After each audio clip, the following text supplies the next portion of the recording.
This brief presentation is going to talk a little bit about the basics of paralytic medications. We're going to talk about some of the ways that paralytic medications work, and then a little bit of the properties of a few specific paralytic medications. So to start with, let's talk about the physiology of muscle contraction. We know that muscle contraction occurs based on things that happen at that synaptic terminal, at that motor end plate, where that neuromuscular junction. And this is what we're really focused on. We know that in normal function, the body releases acetylcholine into that space, which binds with receptors. When it does, it triggers a response. An action potential moves along the tubules and causes the sarcoplasmic reticulum to release calcium, which activates actin, myosin, and muscle contraction happens. So that whole sequence, that's a very simplified explanation of what happens, but we know that sequence is what happens in order for muscles to contract. When we use paralytic drugs, we're working at that same location to change some of those properties, and they're going to function at that same neuromuscular junction where the acetylcholine resides, but a depolarizing agent, such as succinylcholine, a depolarizing neuromuscular agent, when it arrives there, it competes with acetylcholine for those receptor sites.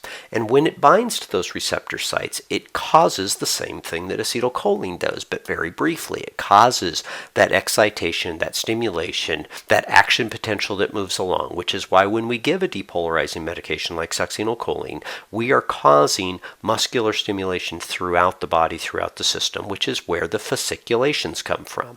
So the description of fasciculations, it can be described different ways, and it's different with different patients, as either a tremor or a twitching or sort of you can see the muscular rigidity that happens very briefly throughout the body in response to it. And in some patients, it's very, very subtle. But that's the end plates firing simultaneously throughout the body, causing this initial stimulation, and then those receptor sites are bound, meaning no additional acetylcholine can come along and bind with them, meaning that no further activation happens, which is why the muscles become paralyzed at that point. In a similar fashion, but slightly different, the non-depolarizing medications, such as Vaccuronium, Rocuronium, Pancuronium, those non-depolarizing neuromuscular agents go to the exact same location, compete with the acetylcholine the same way. They bind to those receptor sites, but the difference is that they just simply occupy that space and do not stimulate a response. They don't trigger any sort of muscular response, which is why we don't see fasciculations. We simply see paralysis. It's not as dramatic. You don't see the clear indication that the paralytic has taken effect, other than assessing for the fact that they've actually become completely paralyzed, whether you do that through a lid reflex or other methods.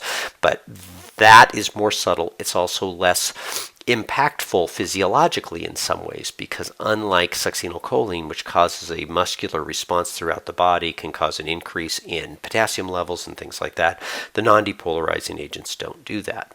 So the specific paralytics that are used most widely in EMS are succinylcholine, is probably still the most predominantly used, and that's because it's kind of an ideal drug for EMS purposes in the sense that it is extremely rapid onset and also very short lasting.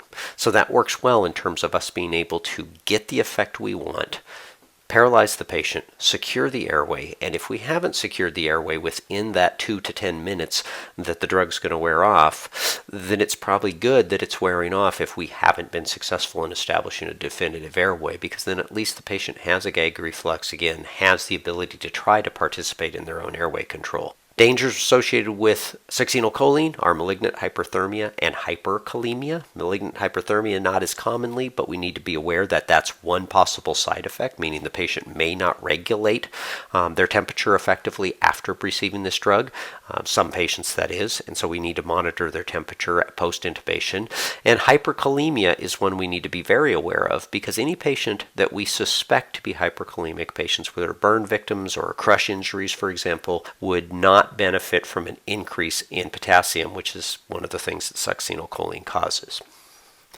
Some other choices are Vaccuronium, also known as Norcuron or just called Vac. It is a non-depolarizing agent, meaning it does not cause the fasciculations. It's also fairly quick in onset. not quite as fast as succinylcholine. The key difference is it lasts much longer. And depending on your setting for EMS, that might be desirable. In most cases, that's a little risky and comes with some other risks, but that's sort of protocol dependent. Very similar is Vaccuronium. This is gaining in popularity and used in a lot of places. There's some strong arguments that Vaccuronium has a lower risk profile than succinylcholine for some of the reasons I already mentioned. And so we see it used in a variety of settings. And again, it's not as fast. Takes 2 to 8 minutes for that to onset, which is a long time to wait for your paralytic to kick in potentially in a critical airway management situation. But it lasts about 30 minutes. So again, might be a useful drug in some of those settings. These are not the only paralytics out there. These are just the ones that are most predominantly used today in EMS. Hope that clears up any questions or confusion about paralytics and how they work. Thank you.